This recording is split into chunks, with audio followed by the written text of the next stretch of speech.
I was running from my past the night I found him, a discarded child in a rain-soaked alley, unknowingly accepting a destiny that would make me fight for his life 16 years later.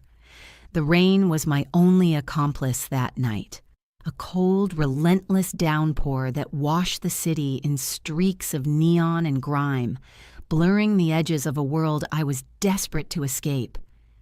I was 19, with a bruised face, a stolen $20 bill in my pocket, and a past that was breathing down my neck. I was cutting through a dark alley, a shortcut to a bus station that represented my last chance, when I heard it. A sound so small and fragile, it almost didn't register over the drumming of the rain against the metal dumpster lid. A thin, reedy whimper like a trapped kitten. My first instinct, born of a life spent avoiding trouble, was to keep walking. Don't look. Don't get involved. But something in that tiny cry snagged on a part of me I thought was long dead. I hesitated, my hand hovering over the cold, wet metal. Another whimper, weaker this time. With a curse that turned to mist in the frigid air, I lifted the heavy lid. The stench of garbage and decay hit me first, a physical blow. And then I saw him. Tucked between leaking trash bags and rotting food, wrapped in a thin, once expensive-looking blanket, was a baby. His face was pale, his lips tinged with blue, but his eyes were open, staring up into the dark, churning sky. In that moment, the world fell away. My pursuers, the bus station, my own desperate flight for survival, it all dissolved. There was only this discarded child, this tiny soul left to die in the filth. I didn't think. I just acted. I reached in, my hands shaking, and lifted him out. He was so light, so cold. I pulled him against my chest, tucking him inside my thin jacket, trying to shield him from the rain and give him what little warmth I had. His whimpering quieted into a soft, shuddering sigh against my heart. I knew, with a certainty that defied all logic, that I couldn't leave him. We were the same, him and I, thrown away. Calling the police wasn't an option. They'd ask questions I couldn't answer, and they would take him away. They'd find me. So I ran. Not to the bus station, but away from the city lights, away from everything. I used the $20 for a ticket on a rickety bus, heading to the most remote place I could think of. A place my grandmother used to call the edge of the world, a tiny village nestled deep in the mountains called Havenwood, a place where people went to be forgotten. The first few years were a blur of terror and fierce, consuming love. I named him Leo because he had the heart of a lion to have survived that night. We lived in a tiny rundown cabin on the outskirts of the village. I worked odd jobs mending clothes, cleaning for the few elderly residents, picking fruit at the local orchard. Every penny went to him. To formula, to diapers I washed by hand in the creek, to a second-hand crib I sanded down and repainted myself. People in Havenwood were quiet. They kept to themselves. They saw a young woman with a baby and no husband, and they simply accepted it. In their world of quiet solitude, a story wasn't needed if you didn't offer one. For 16 years, that was our life, our sanctuary. The dark alley in the city became a distant nightmare, a story I locked away. Leo grew up strong and kind, with eyes the color of the summer sky and a laugh that could chase away the deepest mountain shadows. He knew nothing of the world beyond our valley. He believed I was his mother, and in every way that mattered, I was. The blanket he was found in was the only piece of his past I kept. It was soft cashmere, now worn and faded, with a strange, intricate symbol embroidered in one corner, a silver wolf encircling a single crimson star. I kept it tucked away in a cedar chest, a secret I couldn't bear to part with or explain. Our peace was absolute, until the day the black car came. It slid through the village like a shark through a goldfish pond, silent and menacing, its polished exterior a stark contrast to our dusty, unpaved roads. It parked outside the general store, the only real hub of our tiny community. A man in a perfectly tailored suit stepped out, his face impassive, his eyes scanning our simple world with cold appraisal. I was inside, buying flour with Leo waiting for me by the creek. The store owner, old Mr. Gable, greeted the man cautiously. The stranger didn't waste time on pleasantries. He pulled a tablet from his jacket and placed it on the counter. "I'm looking for information," he said, his voice smooth and low, yet it carried an unmistakable edge of command. "About this." He tapped the screen, and my heart stopped. There, glowing on the screen, was the symbol, the silver wolf, the crimson star, the exact same one from Leo's blanket. "It's a family crest," the man continued, his gaze sweeping the store and landing on me for a fraction of a second. "Belonging to a child who went missing 16 years ago, a child who would now be a young man." My blood turned to ice water. The sack of flour felt like a bag of rocks in my arms. Every instinct screamed at me to run, to grab Leo and disappear back into the woods where we belonged. But I was trapped, pinned by the stranger's momentary glance and the weight of 16 years of lies. Old Mr. Gable, bless his unsuspecting heart, squinted at the tablet. "Can't say I've ever seen that before," he grumbled, polishing his spectacles on his apron. "We don't get many family crests up here, mostly just mud and deer tracks." He chuckled, but the sound died in the heavy silence the stranger had brought with him. "The family is offering a substantial reward for any information," the man said, his eyes leaving me and returning to Mr. Gable, yet I felt as if they were still boring into my soul. A reward that could change a town like this. I forced my feet to move. I placed the flour on the counter, my hand shaking so badly I could barely pull the crumpled bills from my pocket. "That's all for me, Mr. Gable," I said, my voice a strangled whisper. I didn't dare look at the man in the suit. I could feel his attention on me, a physical pressure. He knew, or he suspected. A young woman who appeared from nowhere 16 years ago with a baby. In a village this small, I was the only loose thread. "You have a good day now, Clara," Mr. Gable said, his kindness a sharp pain in my chest. I grabbed my bag and practically fled the store, my heart hammering against my ribs. The cool mountain air did nothing to calm me. I broke into a run, skidding down the dirt path towards the creek, my mind racing faster than my feet. The car was still there. He was still in the store. How long did I have? Minutes, seconds. Leo was skipping stones across the water, his back to me. He was tall now, almost a man, with broad shoulders and a lean strength from a life lived outdoors. "Leo!" I gasped, stumbling to a halt beside him. He turned, a wide, easy smile on his face that shattered when he saw my expression. "Mom, what's wrong? You look like you've seen a ghost." "We have to go," I said, grabbing his arm, my urgency making him recoil in confusion. "Now, Leo, pack a bag, just the essentials. We have to leave." "Leave? What are you talking about? Leave Havenwood. Why?"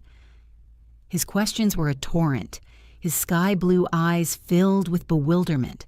How could I explain a danger he couldn't even comprehend? How could I tell him our entire life, his entire identity, was a fragile lie that was about to be torn apart? "There's no time to explain," I insisted, pulling him towards the cabin. "There's a man in the village. He's looking for you. Please, Leo, just trust me." The word trust was our foundation. He saw the sheer terror in my eyes and his questions stopped. He nodded, his jaw set, and we raced into the cabin.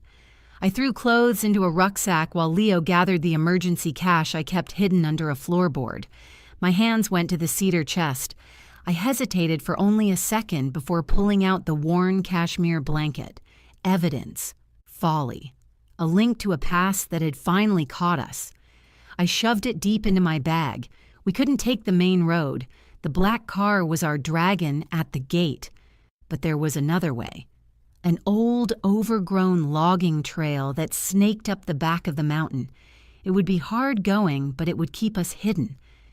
We were ready, rucksacks on our shoulders, my hand on the cabin's back door, when a sharp rap echoed from the front. We froze, 2 statues carved from fear. It wasn't the stranger's confident knock. It was softer, familiar. I crept to the window, my heart in my throat, and peered through a crack in the curtains.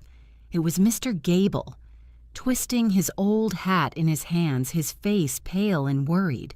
But he wasn't alone. Standing just behind him, a long shadow in the afternoon light, was the man in the suit. A trap. Mr. Gable had led him right to us. Before I could process the betrayal, the man stepped forward, his voice cutting through the thick wooden door, as if it weren't there at all. It wasn't loud, but it was filled with an unnerving authority. "There's no need to hide. We know he's in there." I backed away from the door, pulling Leo with me, my mind screaming. The man continued, his tone changing, becoming something colder, more final. "I am not here on behalf of the police, Clara, and this is not a rescue mission." There was a pause, a silence that stretched for an eternity. Then he spoke again, and his words struck me with the force of a physical blow, a truth more terrifying than any I could have ever imagined. "I am here on his grandfather's orders. The patriarch is an old man who values a clean and tidy legacy. He has sent me to correct a 16-year-old mistake. Correct a 16-year-old mistake." The words hung in the air of our tiny cabin, colder and sharper than any mountain winter. A mistake. My beautiful, kind-hearted son, the center of my universe, was a mistake to be erased. In that instant, something inside me shifted. The terror that had been my constant companion for 2 days didn't vanish, but it crystallized into a hard, defiant diamond of rage. I had not saved this boy from a dumpster just to lose him to a man in a suit. I pushed Leo behind me, my body a shield. "You are not touching him," I said, my voice low and shaking, but with a new, unfamiliar firmness. The man outside didn't try to force the door. He simply waited, his patience a form of psychological warfare. I could hear Mr. Gable muttering nervously behind him. "Now see here, I don't know what this is about." His voice trailed off, likely silenced by a look. My mind was a whirlwind. We couldn't outrun him. He knew who we were, where we were. He was a professional, sent to be clean and tidy. A new plan, a desperate gamble began to form in my mind, centered on the one thing I had from Leo's past: the blanket. I backed away from the door, pulling my rucksack from my shoulder. "Leo," I whispered, my eyes locked on the door. "The fireplace. Get the poker. If he comes through that door, you do whatever you have to do." Leo, his face pale but his eyes burning with a reflection of my own fury, did as I said, grabbing the heavy iron rod. I tore open my bag and ripped out the worn cashmere blanket. For 16 years it had been a soft relic of a forgotten mystery. Now I saw it as my only possible weapon. I ran my fingers over the embroidered crest, the silver wolf and crimson star, but my mind was snagged on something else. A small, hard lump I'd felt 1,000 times in the hem, which I'd always assumed was just a knot in the fabric. A tidy legacy, clean mistakes. People like that, they leave loose ends. And what if Leo's mother had left one on purpose? With trembling fingers, I tore at the thick stitching of the hem. The old thread gave way. Inside, nestled in a small pocket of silk lining, was a folded piece of paper, yellowed and brittle with age, and something else, a tiny silver locket. My breath caught in my chest. I opened the locket. On one side was a miniature portrait of a beautiful, sad-eyed young woman who looked uncannily like Leo. On the other, a lock of blonde baby hair. I unfolded the note. The handwriting was elegant, frantic. It was a letter, addressed to whoever might find her son. It told a story of forbidden love with a man her father deemed unworthy. It spoke of her father's rage, a man whose name and reputation were everything, a man who, upon discovering she was pregnant, had her lover disappear and ordered his newborn grandson to be disposed of like garbage. She wrote that she couldn't run, that her father had her watch day and night, but she had bribed one servant to leave the baby somewhere he might be found. The letter ended with a name, his name, the patriarch, and a plea. Let my son live, far from the poison of his own blood. Let him be loved. I took a deep breath, clutching the letter and locket. I walked to the door and flung it open. Mr. Gable stumbled back in shock. The man in the suit didn't even flinch, his eyes cold and assessing. "You want to correct a mistake?" I said, my voice ringing out in the quiet afternoon. "His grandfather made the mistake, and I have the proof." I held out the letter. The man's professional mask cracked just for a second. His eyes flickered from the paper in my hand to the locket, then to Leo, who stood silhouetted in the dim light of the cabin, poker held tight. He knew what it was, a narrative, a legacy-destroying story that a pile of money couldn't erase, a story of a powerful man who had his daughter's lover killed and ordered his own grandson thrown in the trash. It wasn't clean. It wasn't tidy. It was a scandal that would burn his precious family to the ground. He stared at me, his mind clearly calculating the new variables.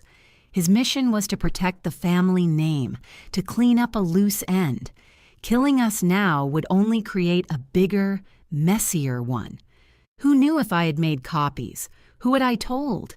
My bluff was that my quiet, isolated life was my greatest strength. He couldn't possibly know. After a silence that stretched for a lifetime, he gave a slow, deliberate nod. "The trail went cold," he said, the words meant for his own report. "The boy died 16 years ago. There is nothing to be found in these mountains." He turned without another word and walked back to his black car. Mr. Gable stood gaping, looking between me and the retreating man, utter confusion on his face. The car started, turned around, and drove away, leaving a cloud of dust that settled back onto the quiet life we had fought for. That night, under the soft glow of an oil lamp, I gave Leo the letter and the locket. I watched as he read the truth of his birth, his face a canvas of sorrow, anger, and loss, for a mother he never knew. I watched him trace the face in the locket. The silence in the cabin was thick with everything unsaid.